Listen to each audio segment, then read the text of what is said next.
Halo semuanya, selamat datang di sesi bedah dokumen kali ini.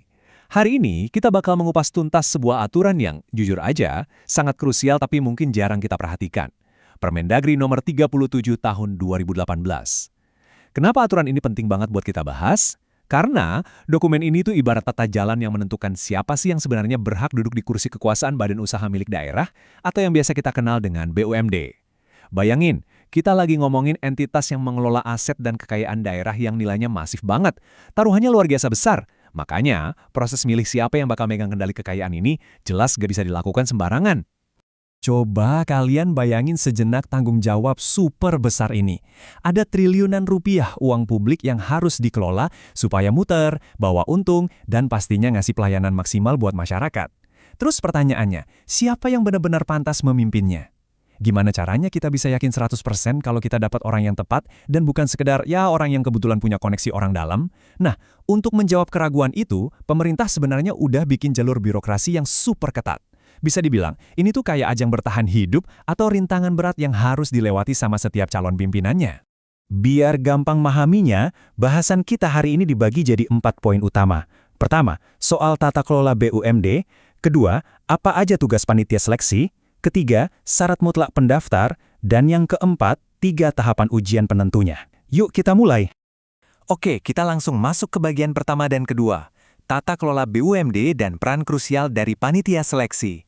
Kalau kita lihat di pasal 1 angka 17, ada yang namanya panitia seleksi. Tapi ingat, ini bukan sembarang panitia acara ya. Mereka ini adalah komite khusus yang dibentuk dengan satu misi mutlak, menyaring dan menyeleksi para kandidat benar-benar dari garis start sampai finish. Kalau diibaratkan, mereka ini penjaga gerbang absolut.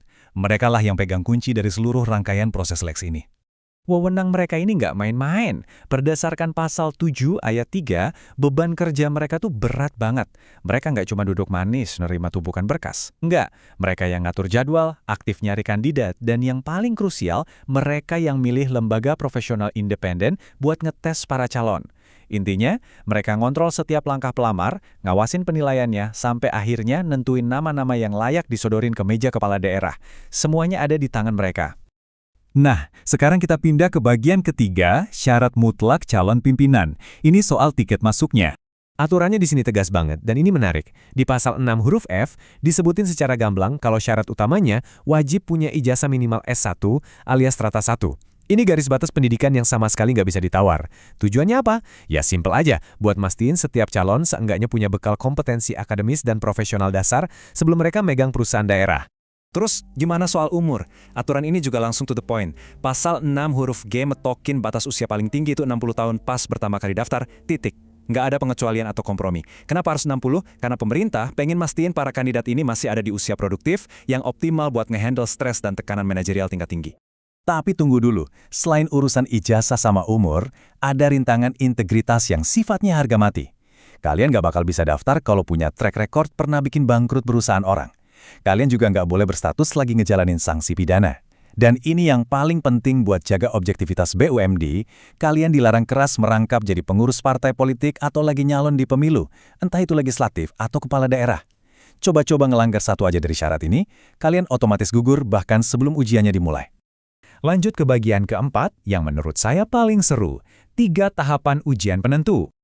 Saya pribadi suka banget sama struktur aturan 3 ini. Kalau kalian cek pasal 4 dari Permendagri ini, strukturnya kebayang jelas banget.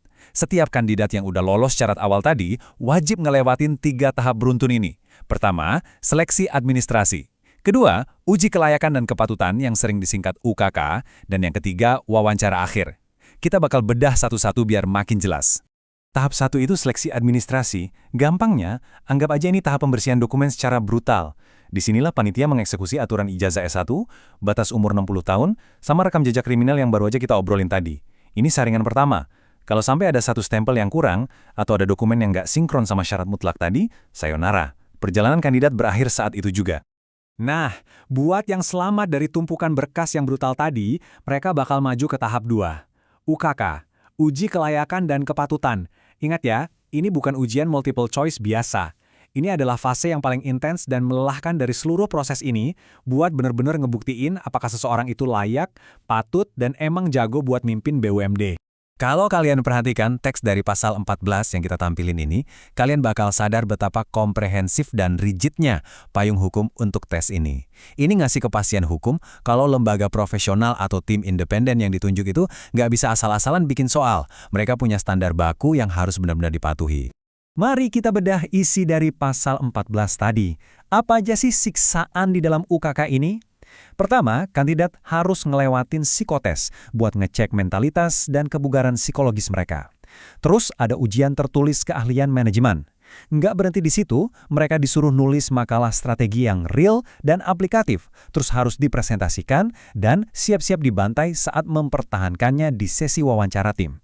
Jadi mereka ini dinilai bukan cuma dari apa yang mereka hafal, tapi dari gimana mereka bikin strategi, cara mereka memimpin, dan tentu saja etos kerja mereka. Dan akhirnya, kita sampai di tahap penentuan. Ini ibarat pertarungan melawan bos terakhir. Setelah babak belur ngelewatin administrasi dan dihajar habis-habisan di UKK, kandidat yang tersisa biasanya sih disaring jadi 3-5 nama terbaik aja bakal diserahin ke kepala daerah.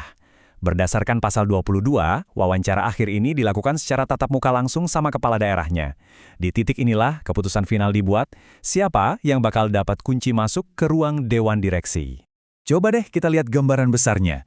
Keren banget loh melihat evolusi dari proses ini. Di awal, kandidat tuh cuma dinilai dari selembar kertas saja. Sebuah CV yang ngebuktiin umur dan gelar sarjananya. Tapi buat bisa sampai di garis akhir, mereka harus bertransformasi. Mereka dipaksa ngebuktiin nilai strategis mereka, bertahan dari tekanan ujian psikologis, dan yang paling berat, meyakinkan pimpinan tertinggi di daerah kalau mereka itu sosok pemimpin yang visioner. Ini tuh proses mengubah seseorang dari sekedar pelamar yang memenuhi syarat menjadi sosok pemimpin yang benar-benar teruji. Sepanjang penjelasan tadi, kita udah sama-sama lihat betapa terstruktur, ketat, dan berlapisnya aturan hukum dari Kemendagri ini. Secara teori, wah, di atas kertas ini tuh tameng birokrasi yang super tangguh buat nyaring orang-orang terbaik. Tapi, ini ninggalin satu pertanyaan besar buat kita renungkan bareng. Apakah lolos dari proses hukum yang berlapis-lapis ini otomatis menjamin tata kelola perusahaannya bakal 100% bersih dari korupsi dan benar-benar mengabdi buat publik di dunia nyata? Aturannya mungkin udah diracik nyaris sempurna, tapi pada ujungnya, integritas manusia yang duduk di kursi itulah yang bakal nentuin nasib BUMD kita. Kira-kira gimana menurut kalian? Sampai di sini dulu sesi kita kali ini. Terima kasih udah ngikutin dan sampai jumpa di pembahasan seru berikutnya.